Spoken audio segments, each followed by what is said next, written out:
루마니아 콘스탄자입니다. 하루속히 한자리에 모여서 말씀을 묵상할 수 있기를 바랍니다. 오늘 말씀은 부활하신 예수님께서 엠마오 집으로 돌아가는 두 제자에게 보이신 내용입니다. 두 제자 중에 한 사람은 글로바라고 밝히고 있습니다. 이들은 예수님께서 죽으신 것 때문에 슬픈 빛을 띄었다고 했습니다. 예수님을 존경하고 열심히 쫓는 신실한 제자임을 알 수 있습니다. 이제 낙심하여 집으로 돌아가는 중이었습니다. 그때 부활하신 예수님께서 그들을 찾아오셨습니다.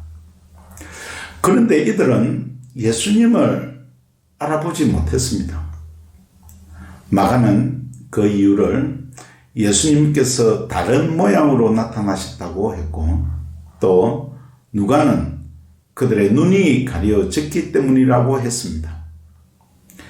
이렇게 차이가 있는 것은 마가는 두 제자의 관점에서 기록했기 때문입니다. 즉, 이들의 눈이 가려졌기 때문에 예수님을 다른 모습으로 보게 된 것이지요. 예수님께서 성경을 통해서 이들에게 부활을 설명하시고 떡을 가지시고 축사하실 때에 비로소 눈이 밝아졌습니다. 부활하신 예수님을 볼 수 있었던 것입니다. 예수님께서 두 제자에게 미련하고 선지자의 말한 모든 것을 마음에 덜이 믿는 자들이여 라고 안타까워 하셨습니다. 그러시고 모세와 모든 선지자의 글로 처음부터 상세하게 풀어 설명하셨습니다. 그때 두 제자의 마음이 뜨거워졌다고 했고, 즉 구약 성경이 예수님에 관한 말씀임을 비로소 깨닫게 된 것이죠.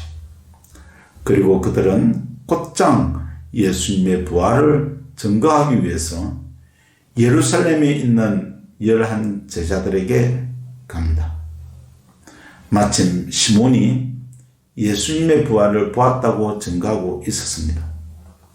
두 사람도 베드로에 이어서 부활하신 예수님을 증거했을 것입니다. 그래도 그 자리에 있는 자들은 믿지 않았습니다. 두 제자들을 통해서 우리에게 중요한 교훈을 주고 계십니다. 그들이 어떻게 부활하신 예수님을 볼 수 있었을까요? 예수님께서 특별한 방법을 사용하지 않으셨습니다. 우리가 잘 아는 방법대로 성경을 상세하게 풀어서 증거하셨을 뿐입니다. 두 제자가 성경을 바르게 깨달았을 때에 마음이 뜨거워졌다고 하였습니다. 그리고 예수님께서 떡으로 축사하시고 비로소 눈을 밝게 하셨던 것입니다. 여전히 믿지 않는 다른 제자들에게 먼저 필요한 것이 무엇이겠습니까? 성경을 정확히 깨닫는 것입니다. 흩어져 있는 퍼즐이 하나로 완성될 때까지 배워야 합니다. 그때 마음이 뜨거워지는 것이죠.